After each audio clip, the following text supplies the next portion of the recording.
안녕하세요. 경제 읽어주는 남자 김원성입니다. 반갑습니다. 우리 송재경 센터장님과 말씀 나누고 인사 한번 부탁드립니다. 네, 안녕하십니까. 네. 한국증권 송재경입니다. 반갑습니다. 아유, 센터장님 너무 바쁘실 텐데 언제 쉬세요? 짬짬이십니다. 짬짬이시세요? 네, 짬짬이. 네. 주말에는 좀 어떻게 보내십니까? 오히려 주중에 좀 짬짬이시고요. 예. 주말은 주로 일을 합니다. 오히려. 출근하시나요? 출근보다는 왜냐면 제가 출근하면 나머지 직원들이 다 힘들어하기 때문에 출근해야 네, 힘들어하기 때문에 그러시면 안 됩니다. 네네. 그래서 가능하면 저는 네. 사무실에 있는 시간은 최소한 줄이고 그러니까 다른 데서 일을 하려고 애를 쓰고 있습니다. 말씀해 주실 수 있는 일이 있을까요? 다른 주말에 하시는 일? 그러니까 그게 이제 또 한 주를 또 준비를 하는 과정에서 제 생각도 정리를 해야 되고 네. 또 자료도 만들어야 되고 그러시구나. 뭐 그러다 보니까 오히려 주말이 방해 안 받고 일할 수 있는. 그러시구나. 네네네. 예, 그러시구나. 네.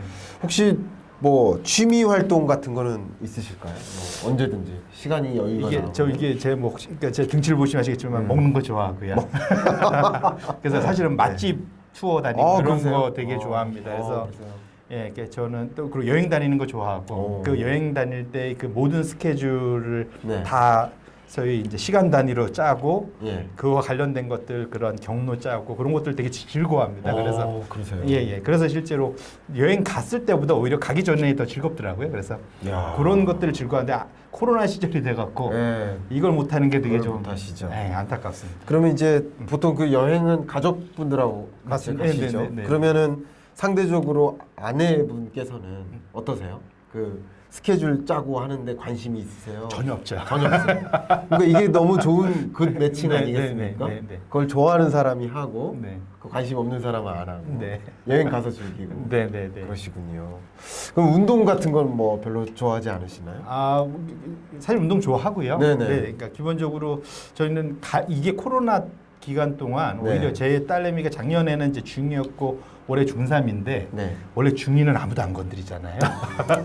되게 아무도 안 건드리죠 중2는데 네. 아이러니하게도 저희는 코로나 시기가 되게 좋았던 것 같아요. 제가 네. 지금 사는데 뒤에 네. 안산이라고 저 예. 여기서 그렇게 멀지 않는데 예. 안산 저희 바로 안산 자락에서 살고 있어서 네. 거기가 산책하기가 되게 좋습니다. 그래서 그렇군요. 밤 늦게 온 가족이 자주 산책을 다녔어요. 왜냐하면 밤에 약속을 못 잡잖아요. 상황이 그렇죠. 작년도 네. 그렇고 올해도 그렇고. 네. 그다음에 그러니까 본의 아니게 가족끼리 보내는 시간도 많아지고 많이 걸어 다니고 걷다 보면 대화도 많이 하게 되고 네.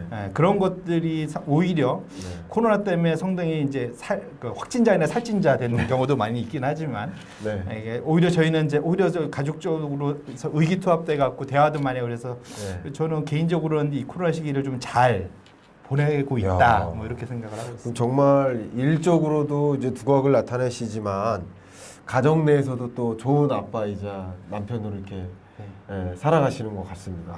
이렇게 봐주시면 많은 분들이 참 대단한 분이시다 아니. 이런 생각을 또 갖게 만들 것 같습니다. 지금 이 인생의 어떤 경로를 보면 여러 또 리서치 센터를 거치셨고 또 리서치 센터장을 또 몇 회사를 거치시면서 하셨지 않습니까? 네. 그냥 궁금해졌습니다. 어떻게 하면 그 리서치 센터의 센터장까지 갈 수 있고 그리고 또 여러 금융기관을 건너가면서 센터장을 계속 역임하고 계신지 이런 것들 좀 궁금해하실 것 같아요. 제가 늘 마음에 새기고 다니는 네. 한자 성어, 네. 격언 뭐 이런 네. 건데 운칠기삼이라고 있지 않습니까? 근데 저는 거기에 한 걸음 더 나서 운칠복삼이라고. 운칠복삼. 운이 많이 좋아서 다행히 아유. 집으로 빨리 안 돌아가고 아직까지는 회사의 녹을 먹고 있다라고 생각을 하고 있고요. 정말 말씀 겸손하십니다. 너무. 네. 그다음에 뭐 다행스러운 거는 굳이 이제 말하면 이렇게 호기심이 여전히 많이 있다. 네, 호기심이 많이 있다. 그래서 아마 원래 저는 사실은 저도 첫 직장은 그 국책연구소에서 시작을 했고요. 네. 그 이후에 이제 그러니까 바이사이드라고 하는 운용사에서도 네. 매니저도 하고, 근데 지금은 이제 셀사이드라는 이제 증권사에서 리서치 센터 팀장, 센터장 이렇게 하고 있는데, 네. 그러니까 제가 이제 양쪽을 다 다니면서, 그러니까 소위 이제 기업 분석 쪽 하다가 지금 매크로까지 이제 다 보게 되는 게 어찌 보면은 세상 돌아가는 현상에 대한 호기심이 끊임없이 발동하는 것이 네. 결국은 아직까지도 제가 이제 현역에서 열심히 뛰고 수 있는 네. 저보다 선배들한테 좀 죄송한 얘기지만 아직은 언제든 빨리 집에 갈 수 있는 상황이니까 뛸 수 있었던 원동력은 호기심 때문에 호기심 때문에. 네. 아, 그게 또 원동력이 되고 자극이 되고. 네, 네. 아, 그러시군요. 네. 저는 뭐 개인적으로 그렇습니다. 이제 주로 하는 일이 쓰고 또 말하고인데요. 근데 저는 이제 특히 뭐 신문에 그 경제 칼럼 쓰고 있을 때 그 어느 바다에 또 빠져요. 너무 행복해요. 그 바다에 빠져서 그 바다 속을 이제 헤엄치는 기분. 그 네. 주제에 빠져가지고 그게 또 너무나 행복하고. 맞습니다. 예. 그리고 이제 뭔가를 쓴 그런 컨텐츠를 바탕으로 해서 또 여러분들 앞에서 강연도 하고 또 방송에서 또 의견도 드리고 하는 게 너무 행복한데요. 센터장님은 혹시 어떠십니까? 그 비슷한 종류의 이제 일을 하고 계신 거 아니겠습니까? 그래서 제가 아까 네. 주말에도 일을 하는 것이 아. 그게 괴로워서 한다는 게 아니라 예. 그게 재밌어서 하는 거거든요. 네. 재밌지 않고는 그렇게 매주 못 하겠죠. 그래서 네. 그런 것도 있고 또 이제 다행스러운 거는 이게 이제 제가 회사를 위해서 일하는 게 아니라 지금 하는 일들이 이런 표현 그렇지만 제가 정작 회사를 잘리거나 정년까지 다녀서 은퇴를 하거나 그러면 앞에 은퇴 생활을 위한 소위 이제 저만의 이제 포트폴리오 관리, 노후를 관리할 수 있는 아이디어를 계속 만들어내는다고 생각을 한다면 왜냐하면 100세 시대지 않습니까? 네, 네. 그러니까 저도 앞으로 또 제가 살아온 만큼 또 네. 살아가야 되기 때문에 네. 그와 관련해 갖고 사실은 그러한 제 은퇴와 관련돼서 네. 그러한 자금 관리나 이런 것들에 대한 그 아이디어를 계속 얻는다고 생각을 하니까 그렇게 놓고 보면은 이것이 그냥 일적인 건 아니죠. 그래서 그러니까 그 소위 이제 뭐 님도 보고 뽕도 딴다고 표현하겠지만 네. 예, 월급도 받고 일도 해서 내 미래도 관리하고 뭐 이렇게 생각하면 그러시구나. 당연히 이제 재밌게 일할 수 있다고 생각합니다. 그러니까 여기까지 오시고 이런 위치를 계속 유지해 나가시고 그런 그 원동력이 분명히 있었던 겁니다. 제가 이 질문을 안 들었으면 어떻겠습니까? 여러분 이런 게 굉장히 중요한 레슨 아니겠습니까? 제가 얼마 전에 그 KBS 세계는 지금이라는 방송에 출연할 때 원래부터 잘 알고 있는 그 박종훈 기자 여러분 좋아하시죠? KBS 박종훈 기자님. 기자님이 이제 일요일마다 이 세계는 지금에 출연하기 위해서 아침부터 나오신대요. 근데 아침부터 나와서 뭐 하시냐니까 그 일요일은 독립적으로 자기가 온전히 책 쓰는데 매진할 수 있대. 그래서 1년에 한 권꼴로 책이 나오시거든요. 늘 사랑도 많이 받으시고 여러분들 또 좋아하시는 저자이기도 하시죠.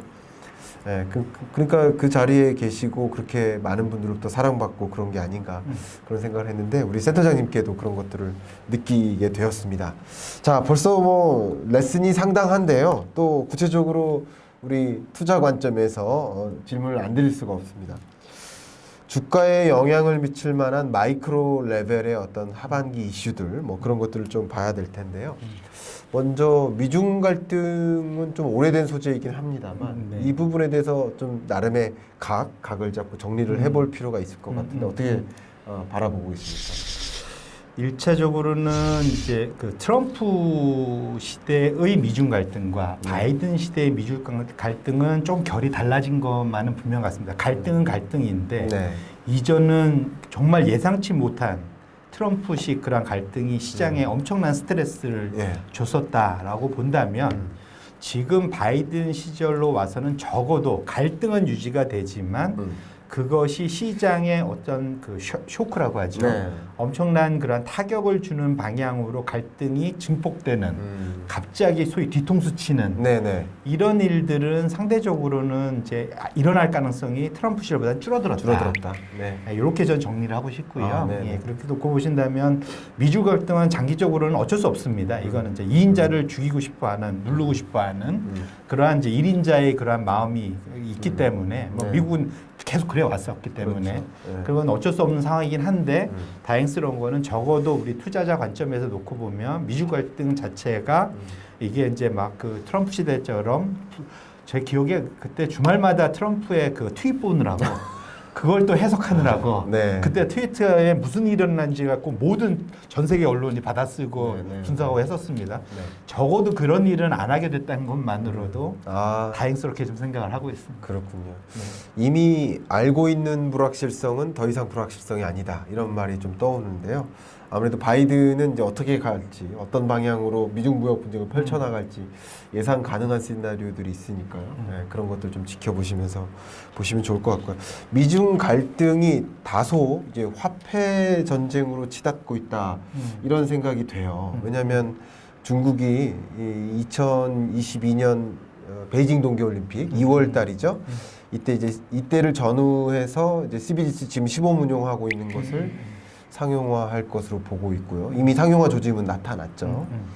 그래서 이제 물론 9월 달에 미국 보고서 발표가 기다려지고는 있는 시점인데 미국은 결국 이런 중국의 움직임에 대응하기 위해서 이것도 하나의 미중 갈등이라고 볼 수 있는데 어떤 식으로 특히 이제 CBDC를 말씀드리는 건데 CBDC 관점에서 어떤 대응을 하실 거라고 혹시 보십니까?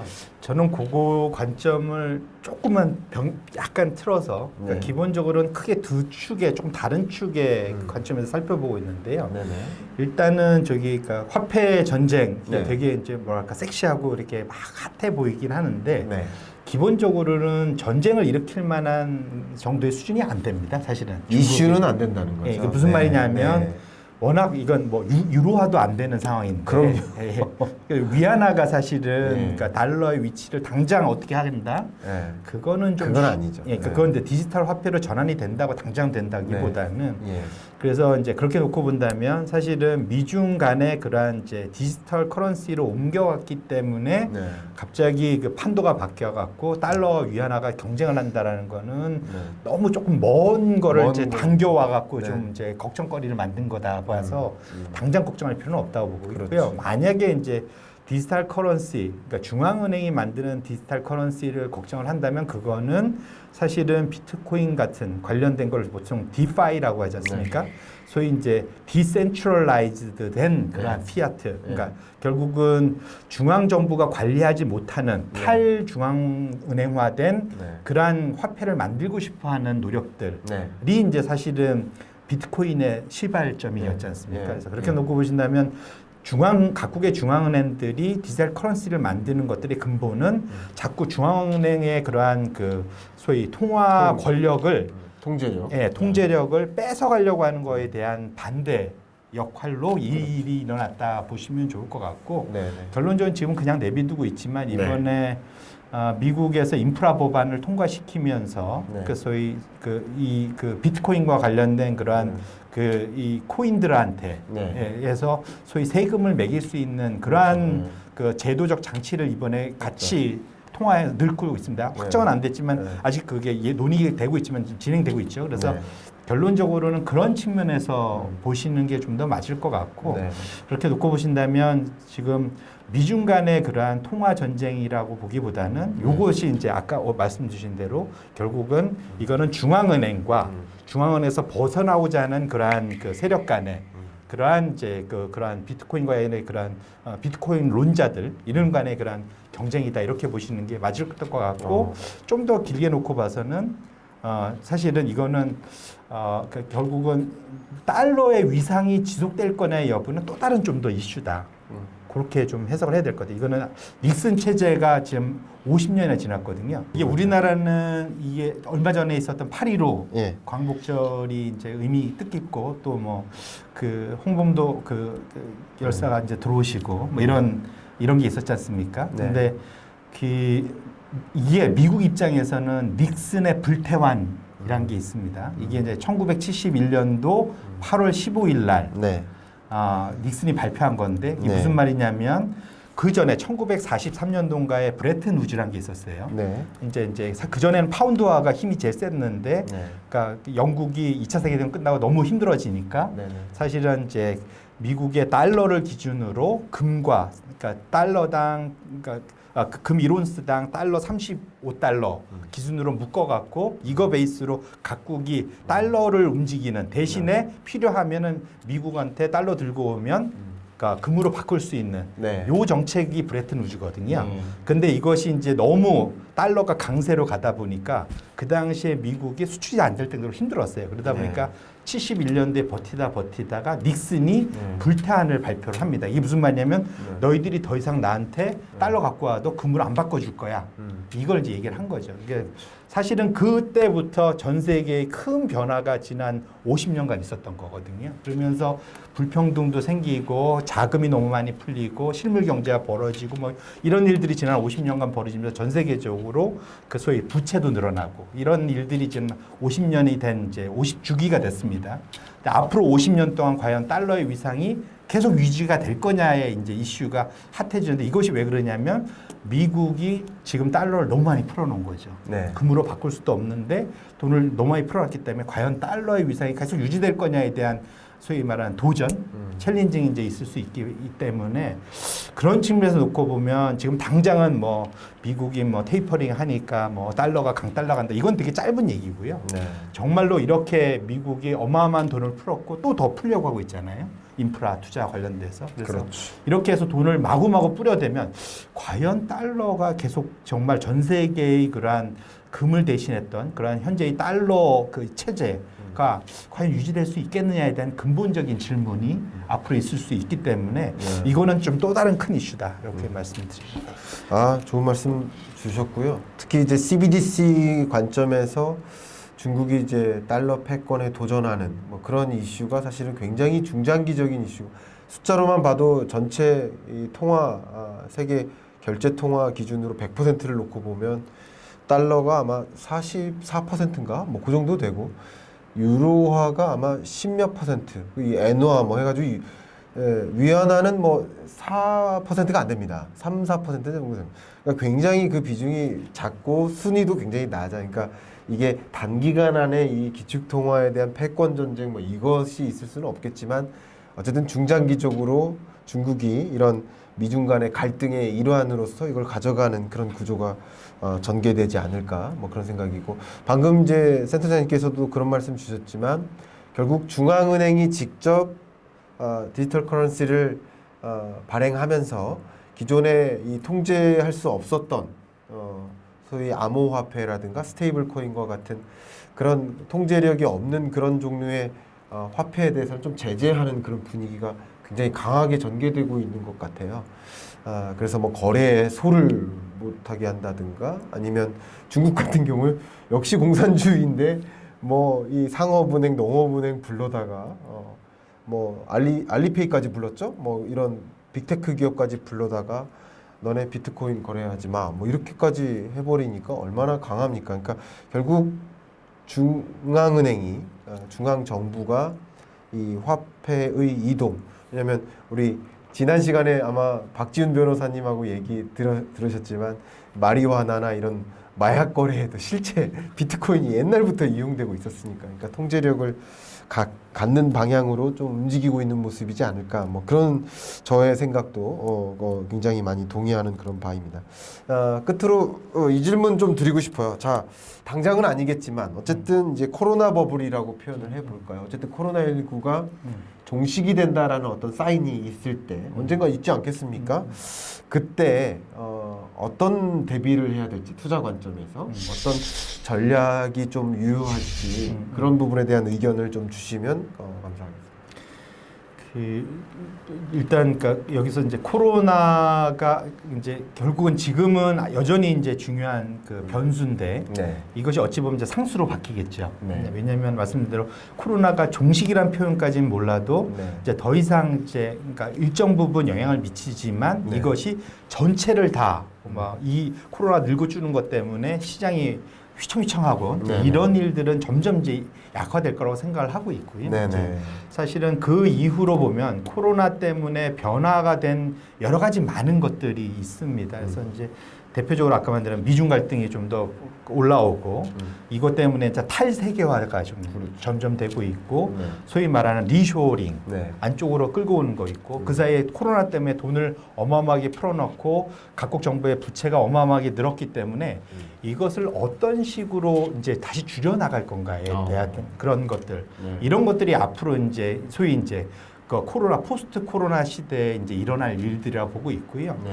굳이 이제 우리 이 신청하시는 분들 입장에서는 앞으로 이제 10년, 20년을 이제 고민을 좀 더 길게 해보신다면 네. 사실은 지금 앞으로 조심해야 될 거는 이제 금융어바이라는 이제 1900한 50년도, 60년대에 있었던 그러니까 결국은 뭐냐면 장기 금리를 강제로 낮추면서 실질 금리를 마이너스로 밀어내서 결국은 비쌌던 그 부채를 사실상 무력화시켜서 저축자들로부터 갚게 하는 그런 형태. 네. 결국은 그런 식으로 이제 정부가 부채를 줄여나가는 그런 일들이 금융어업이라고 보통 표현이 됩니다.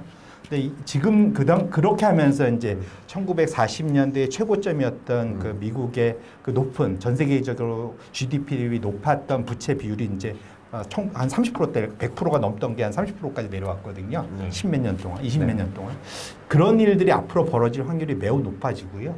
그 시기가 된다면 은퇴하시는 분들, 그 다음에 그러니까 소위 저축 금융자산을 갖고 계신 분들한테는 아주 배드 뉴스입니다. 이게 왜냐하면 실질금리가 마이너스로 가기 때문에. 그래서 그런 일들이 벌어질 가능성. 왜냐하면 이제 그 이유가 뭐냐면 인플레이션에 대응할 수 있는 유일한, 그러니까 인플레이션을 조정을 해야만, 그냥 놔둬야만 이런 일, 결국은 부채를 줄일 수밖에 없고, 이런 것들이 유권자하고 싸우지 않고도 결국은 정부 당국자들이 전 세계적인 결국은 그러니까 소위 밉보이지 않으면서 부채를 줄일 수 있는 상당히 뭐랄까 무책임하지만 방법이거든요. 그래서 그런 방법을 그러니까 유권자들의 심기를 안 건드리게 갈 방법으로 할 가능성이 높기 때문에 금융 억압이 일어난다고 본다면 이거는 사실은 앞으로 소위 이제 지금 우리나라도 이제 고령화되면서 그 은퇴자들이 늘어나서 그네들이 사실 자신의 앞으로 남은 여생 동안 갖고 가야 될 자금이 생각보다 줄어들 확률이 커지기 때문에 요거에 대한 대응이 되게 필요하고 중요하다.